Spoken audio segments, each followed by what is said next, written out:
আমি হলো সিংহলীরাজ চন্দ্রকেতু। আমার রাজ্যে কোনোদিনও সোনা দানা হীরা মুক্তার অভাব হয়নি, কারণ মা চণ্ডী সহায় রয়েছে আমার। তাই তো বিদেশি বণিক এসেছিল আমার রাজ্যে বাণিজ্য করিবার তরে, কিন্তু তাকে আমি উচিত শিক্ষা দেব বলেই বন্দি করেছে আমার ওই অন্ধকার কারাগারে। সে নিয়ে এসেছিল সঙ্গে করে বিষ ফল, তাই তো আমার রাজ্যে অমঙ্গল ঘটতে দেব না বলেই আমি করেছি তাকে বন্দি। কোথায় কোথায় সেনাপতি কালদণ্ড, একবার ছোট এসো।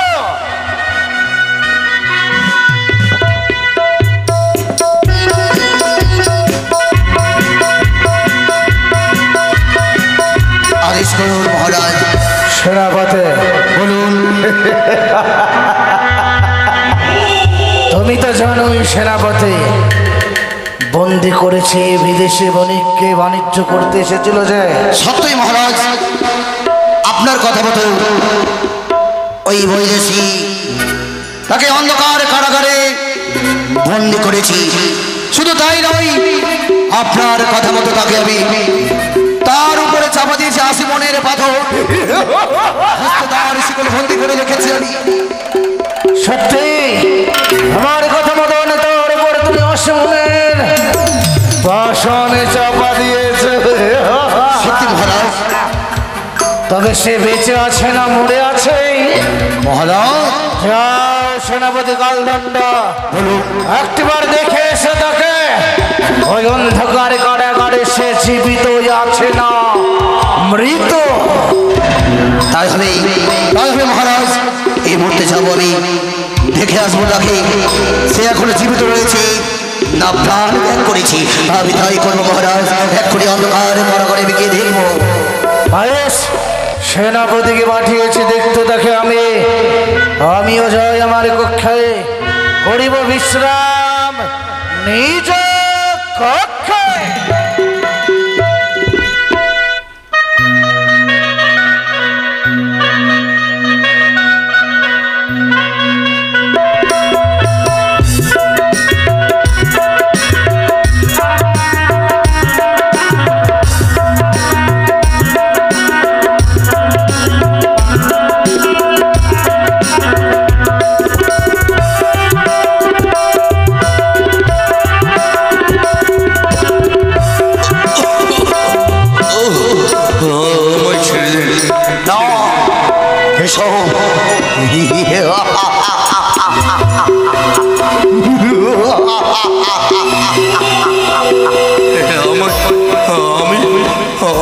আমি নির্দোষ, আমি সত্যি বলছি। চুপ করো। নির্দোষ নির্দোষ নির্দোষ। ভিন্ন রাজ্য থেকে বিষ ফল এনেছিলে তুমি, সেই বলে নাকি আমি নির্দোষ? আমি সত্যি বলছি, আপনারা কেন বুঝতে চাইছেন না? তুমি নির্দোষ নয়, তোমরা যে দুষ্টুর দল। আমি নির্দোষ নই, আমি সত্যি।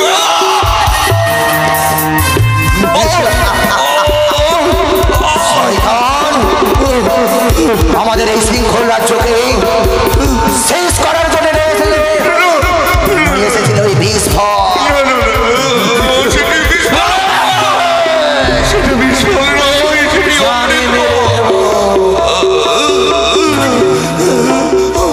কিন্তু হলো না তোমাদের মনের বাসনা পড়লো।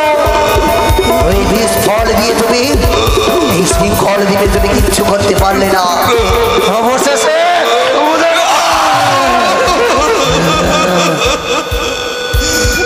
এই মতো করে তিলে তিলে এই অন্ধকার কারাগারে তোমাদের বন্দি করে রাখবো।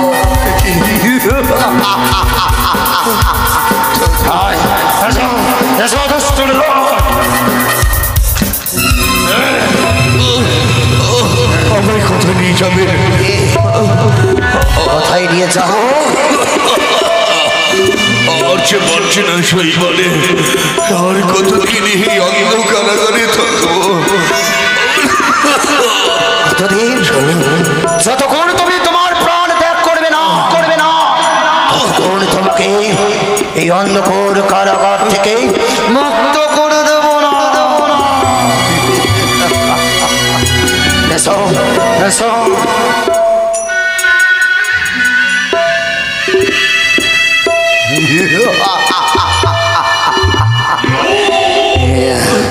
এই তো কারাগারের দরজাখানা আমি বন্ধ করে দিল।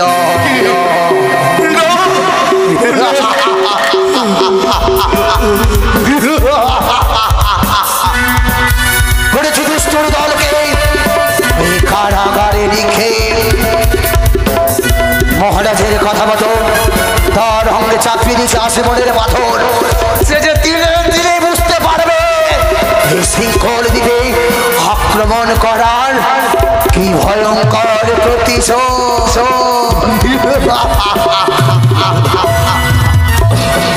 চলে গেল আর কতদিন আমি রইব এই অন্ধ কারাগারে? ঈশ্বর, তোমরা বলে দাও ঈশ্বর,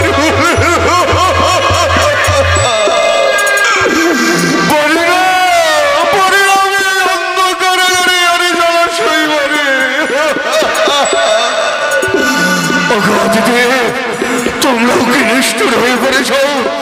যে চাঁদ আছে তোমাদের চরণে ছাড়া কিছুই চাই না, সেই চাঁদের মধ্যে তোমরা কেন নিষ্ঠুর হয়েছে প্রভু?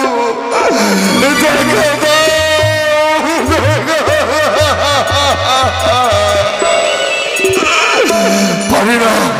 পারি না এই অন্ধকারে মায় সীমানের পাথর দিয়ে চাপানো রয়েছে আমার অন্তরে।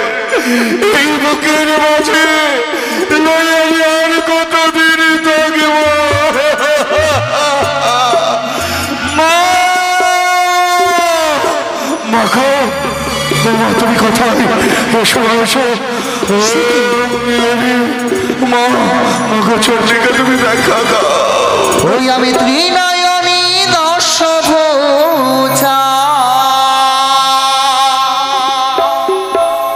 ওই আমি ত্রিনয়নী দশভুজা,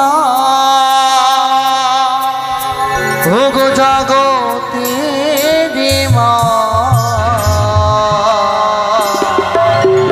ও গো জগতের মা।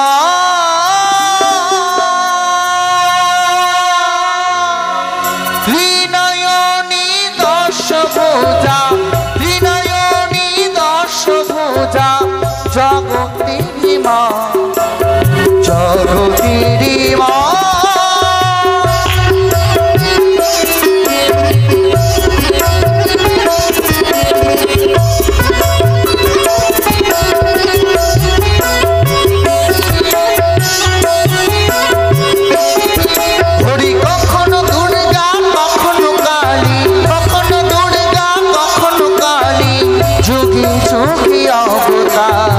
জগতিরি মা, জগতিরি মা।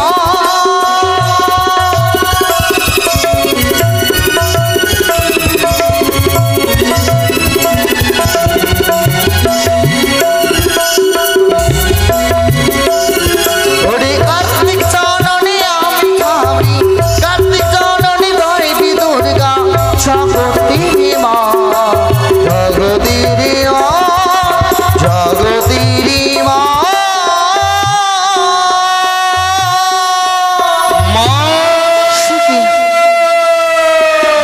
কোন এমন ভক্ত, আমার ভক্ত সবাই মা মা বলে ডাকে? না না না, এই কৈলাস মাঝার থেকে যেন ওই ভক্তের কণ্ঠস্বর আবার শোনা যায়। এই মুহূর্তে আমি যাবো সে ভক্তের নিকটে। মা, তুমি কত চা চা আমার সাথে বলে ডাক পারে? মা, কি চা?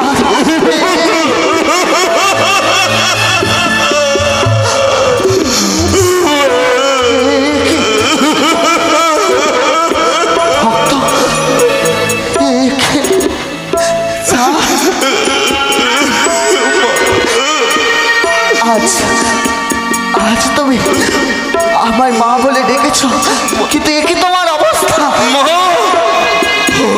আমি যে অন্ধকারাগারে রয়েছে মা, পারছি না আমি এই আশীর্বাদের পাথরে আছি, আমি পক্ষে ধারণী করতে।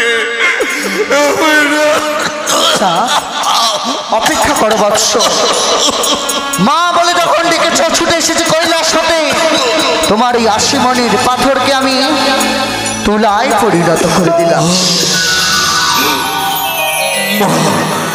মাগো, সর্বোপরি এই অধম সন্তানের প্রণামী করণী করো। আশীর্বাদ করি বৎস, কল্যাণ হোক। আমি যে তোর মা, মা বলে রেখেছিস না, আমি যে তোরে ডাকে ছুটে এসেছি বাচ্চা। কিন্তু আমি কি রক্ষা পাবো না মা? অবশ্যই পাবে বাচ্চা। এই কানেরই কবলে পড়ে আমি যে অন্য কারাগারে বন্ধ হয়েছি, আমায় রক্ষা করো মা, রক্ষা করো। চিন্তা করো না বৎস, সেই কানে ছলনা আসনে যতই চল সতরি করুক না কেন, তোমার সে কিচ্ছু করতে পারবে না। আমি যখন রয়েছি তোমার এই বন্দি কারাগার থেকে আমি মুক্তি দেব চা, তুমি অপেক্ষা করো। সেই চন্দ্রকেতুকে আমি উচিত শিক্ষা দেব। সে আমার সন্তানের গায়ে হাত দিয়েছে, তাকে তিলে তিলে গুছিয়ে দেব যে মায়ের হাত থেকে কখনো সন্তানকে সে অন্যায় না করে শাস্তি দিতে পারে না চাঁদ। আমি তাকে উচিত শিক্ষা দেব, ওই চন্দ্রকেতুকে আমি উচিত শিক্ষা দেব। শোনো শোনো চন্দ্রকেতু, করিলাম তোমায় স্বপ্ন প্রদান। এই মুহূর্তে তুমি আমার পরম ভক্ত চাঁদকে তুমি মুক্তি করো। যদি তুমি চাঁদকে মুক্তি না করো, তোমার বংশে বাতি দিতে রাখবো না। চন্দ্রকেতু,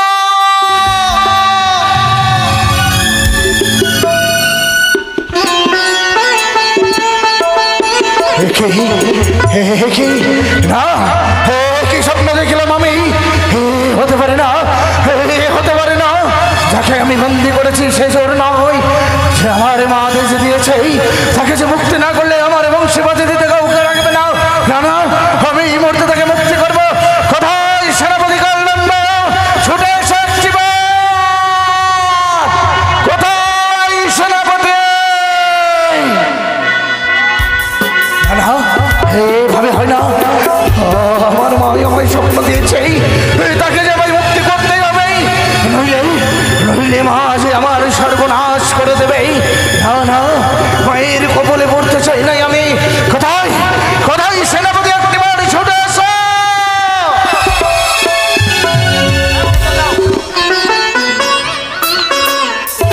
বলুন মহারাজ, হঠাৎ করে আজ এত এত চিৎকার করে আমায় ডাকলে কেন মহারাজ? সেনাপতি কল্যাণ কেন ডেকেছি জানো? বলুন। আমি যাকে বন্দি করেছি সেই শত্রু নয়। শত্রু নয়? তবে কে? সে যে আমাদের মৃত্যু স্থাপন করতে এসেছে। যাও সেনাপতি যাও, এই মুহূর্তে তুমি তাকে অন্ধকার কারাগার হইতে মুক্তি করে দাও। তাই হবে, মুক্তি করে নিয়ে এসে থেকে আমার সম্মুখে অতি শীঘ্র। বেশ তাই হবে মহারাজ, তাই হবে। আমি তাকে মুক্ত করে নিয়ে আসবো।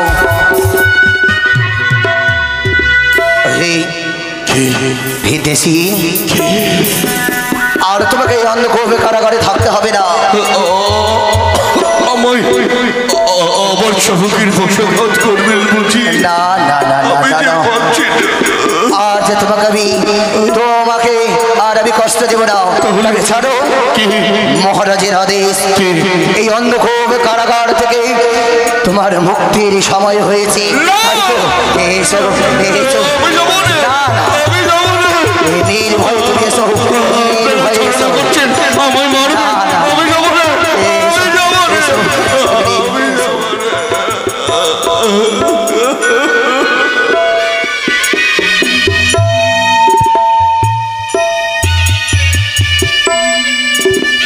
এসো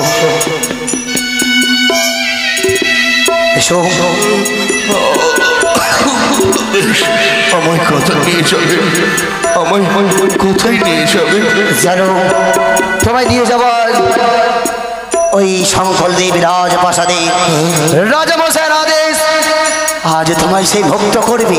কি সত্যি আর তোমাকে এই অন্ধকূপে কারাগারে থাকতে হবে না।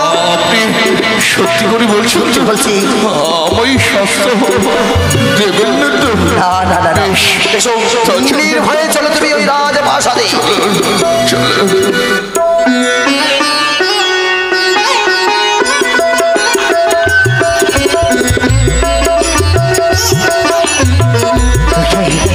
সেনাপতি তো এখনো ফিরে আসছে না, কেন এত বিলম্ব করছে তাকে নিয়ে আসতাই? কেন করছে বিলম্ব এত? এসো এসো মহারাজ, সেনাপতি কেন এসেছি তাকে? রাজা রাজা, আমি যে বড় অন্যায় করেছি রাজা। কি বলছেন আপনি? আমি জানতাম না রাজন আপনি আমার রাজ্যে এসেছে বাণিজ্য করতে, কিন্তু আপনাকে আমি ভুল ভেবেছিলাম রাজা। আপনি আপনার মুখে সেসব কথা আপনি না আমায় বলেছিলেন আমি মিথ্যেবাদী, বিশ্বাসঘাতক, আমি নাকি নিদয়াল, আমি নাকি আপনার রাজ্যে ডাকাতি করতে এসেছি, রাজা আমি নাকি 700 ডাকাতি সর্দার। আপনাকে বারে বারে বলেছিলাম আমি ডাকাতি নই, ডাকাতি নই। আমি যে ভুল করেছিলাম রাজন, আপনাকে চোর অপবাদ দিয়ে ডাকাত অপবাদ দিয়ে, সেই জন্য তো আমার ভুলের প্রায়শ্চিত্ত করতেই আমি আপনাকে অন্ধকার কারাগার থেকে আজ মুক্তি করে আমার কাছে নিয়ে এসেছি রাজন। আপনি আমায় মুক্তি করেছেন? হ্যাঁ রাজন। আমায় শাস্তি দেবেন না তো? না রাজন, আজ থেকে আমি আপনাকে মুক্তি করলাম। আজ থেকে আপনি মুক্তি, আপনার আর আপনার উপর কোনো অত্যাচার আর হবে না। কিন্তু আপনি আপনার এই অন্ধকারে ছিলাম, কিন্তু জানি না আমার সকলে মাছে মাল্লা 70টি টিকা কেমনই রূপে রয়েছে, তাই আমার 70,000 মাছে মাল্লা হয়তো আমার জন্য অপেক্ষায় রয়েছে আপনার এই ঘাটের মাঝে। আমি যাব এই মধ্যে আমি ঘাটের কিনা যাওয়ার আগে কয়েকটা কথা জিজ্ঞাসা আছে আপনার কাছে। এমনই কি কথা? বলুন রাজন, আপনার বাড়ি কোথায় রাজন? আমার চম্পলা। চম্পলা? তবে আপনার নাম কি রাজন? চম্পলারই অধিপতি চাঁদ সওদাগর। চাঁদ সওদাগর। তাহলে আপনি এসেছেন চম্পলা হইতে এই আপনাদের দেশে বাণিজ্য করি পারি রাজন। তবে বেশ, আপনি যখন চম্পলা হইতে এসেছেন এই সিংহল রাজ্যে বাণিজ্য করবার জন্য, তখন আমি আপনাকে অনেক অনেক সোনা দানা হীরা মুক্তা দিয়ে আপনার বাণিজ্য আমি পরিপূর্ণ করবো রাজন। কিন্তু আমি তো সেই দিনে বলেছিলাম আপনাদের দেশেরই রত্ন আমার দেশে নিয়ে যাব, আর আমার দেশের রত্ন আপনাদের দেশে নিয়ে যাব। তবে আমার নাম চন্দ্রকান্ত চাঁদ সওদাগর, আপনার নাম হচ্ছে চন্দ্রকেতু। চন্দ্রকেতু। কথাই বলে নামে নামে মিতা, বাপেরই নামে পিতা। তাই যদি হয় তাহলে আমরা আরই বিলম্ব কেন? এই মর্যে মিত্রতা ইস্পাতনি করি, আমরা বাণিজ্য কর্ম আবারই শুরু করে যাবো। বেশ রাজন, আসলে তাই হোক। আজ থেকে আমরা মিত্রতা স্থাপন করলাম।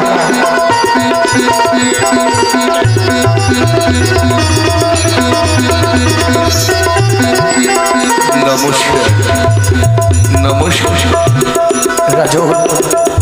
তবে আরই বিলম্ব নয় সেনাপতি মহাশয়, বেশ আপনাদের দেশে যা ধানরত্ন রয়েছে আমার 14টি ডিঙায় পরিপূর্ণ করে দিন, আর আমারই 14টি ডিঙার ধানরত্ন আপনারই এই রাজপ্রাসাদে প্রবেশ করে দেন। তাই হবে মহারাজ। তা যদি হয় না জানি আমার এই মাছে মাল্লা গলে আমার অপেক্ষায় তারা চিন্তিত হয়ে পড়েছে, তাহলে আপনি আদেশ করুন, এই মুহূর্তে আমি ঘাটের কিনারায় চাই।